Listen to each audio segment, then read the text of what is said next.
Hi everyone, welcome to Demystifying the Metaphysical, a channel to help you better understand yourself and others, and perhaps bringing a bit more compassion into your life. Today we're going to discuss hand shapes, one of the many features a palm reader looks at. We're going to understand why knowing the hand shape is so important, how to determine your hand shape, and what your hand shape says about you. Now diving into why hand shapes are important. Often palm reading is associated with reading the lines on the hands, but the same lines on two different shaped hands could mean different things.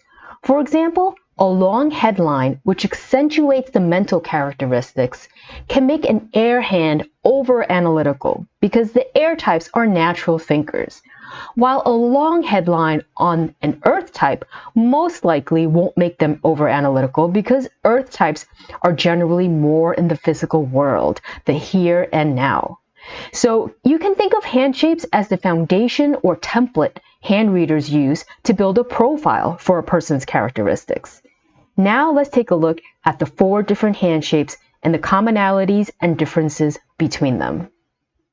Here we have the 4 different hand shapes: earth, air, fire, and water. At first glance, the earth and the fire hands look similar, while the air and water hands look the same. Sometimes it is hard to tell because hands might be mixed, meaning they might have characteristics of more than one hand shape. The 2 main features we're looking at in determining the hand shape is the shape of the palm and the length of the fingers. Earth and air hands have more of a squarish palm, while fire and water hands have more of a rectangular palm. Square palm people are usually more logical and rational, while rectangular palm people are considered to be more intuitive and emotional.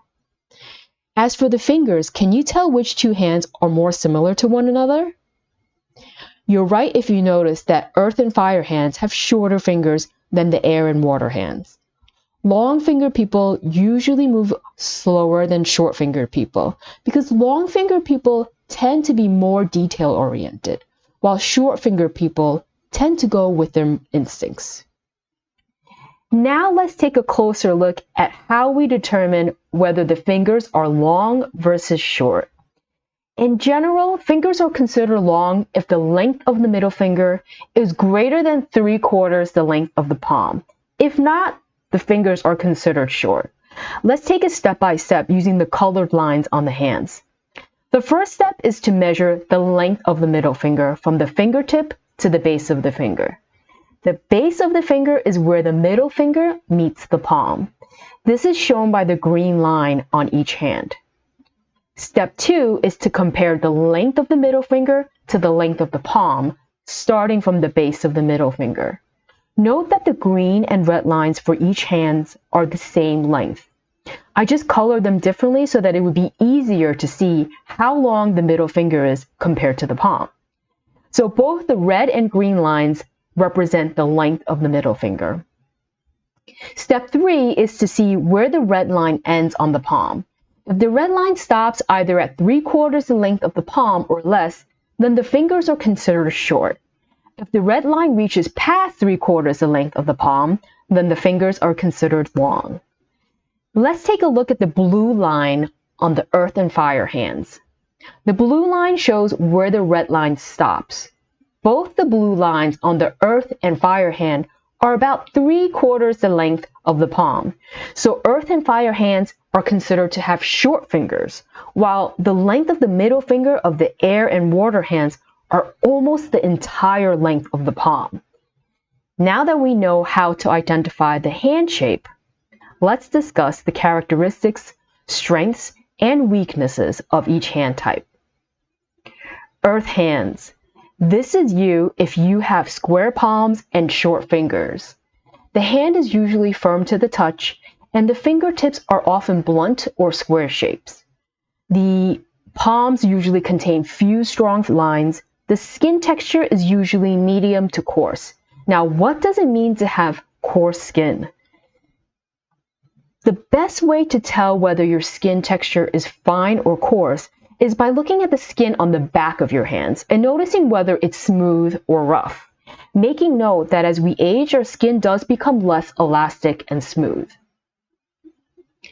Now let's go over some of the strengths of the earth type. They're down to earth, practical, level-headed.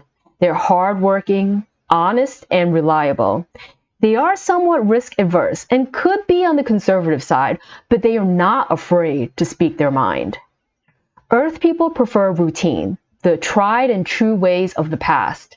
They're driven by their sense of wanting to feel secure. Earth people are more connected to the physical world, and they're not dreamers. Earth people have a strong attraction to nature and can be gifted with their hands. Some Earth people may not like to study, but they are full of common sense. With Earth people, what you see is what you get. Some opportunities for growth for Earth types are perhaps widening their perspective, being willing to try new things. They could also benefit from learning to be more patient and, in some cases, less critical of others and themselves. And finally, being more flexible and not so set in their ways could help their relationship with others and help them become an even more warm and lovable than they already are. Next, let's delve into the air hand. This is your hand shape if you have squarish palms and long fingers. The hand is soft when pressed and the skin is usually fine. The fingertips are often rounded. The hand is often flexible, meaning when you try to bend your fingers back like this, they bend back easily. The air hand palm contains well-defined clear lines. Unlike the earth hands where the lines are thicker and more well-defined, the lines on the air hands tend to be lighter. The air hand is one of the rarest hand types, so let me know in the comments if you have an air hand and if any of what we're about to discuss resonates with you. Air hand people are skilled communicators. They present their ideas in a clear and logical manner. They're inquisitive, have a need for constant intellectual stimulus, and like to take their time to think things through. They love order, are adaptable, practical, patient, quick-witted, and loves freedom. They're also detail-oriented, thoughtful, and gentle. Some opportunities for growth is perhaps slowing down the mind and becoming a better listener. Maybe rather than analyzing your feelings with your head, try to experience your emotion with your heart. And for some who dislike boredom, it might help to practice a moving meditation like yoga to help you find inner peace and quiet the mind for just a little bit so that it can become even more expansive. Now let's take a look at the fire hand, which is my hand shape. Fire hands have a rectangular palm and short fingers. The hand is often an elastic consistency, which means the hand bounces back when it's pressed on. Fingertips are often wide and the palms contain several well-defined clear lines. Fire types are enthusiastic, adventurous, and receptive. They are also intuitive, passionate, generous, and sociable. They're usually outgoing, energetic, and often like to be physically active because they have lots of energy and enjoy a healthy dose of competition. Fire types see the big picture, which makes them a natural leader. They're often fun-loving and happy-go-lucky. A few opportunities for growth for fire types is to learn to evaluate whether their ideas are practical before starting on them. Fire types should try to understand that even though they may have lost interest in something, others may not have and are still depending on the fire type to do his or her part.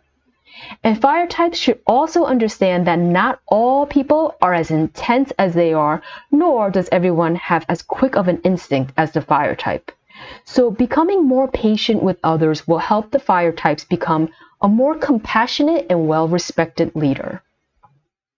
And finally, we have the water hand with rectangular palms and long fingers. The flesh is soft, the skin is fine, sometimes it can feel moist.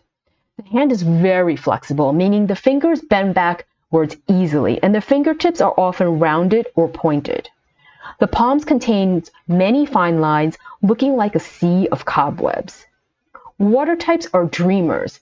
Their inner world is far more important to them than what's going on around them. Often they are shy and introverted.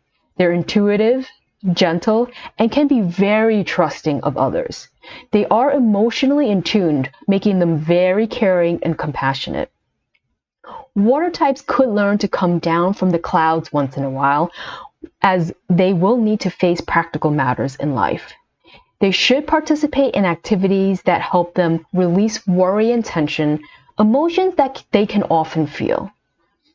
And they could benefit from knowing the difference between their feelings and thoughts versus others, as water types often are like sponges soaking up their environment.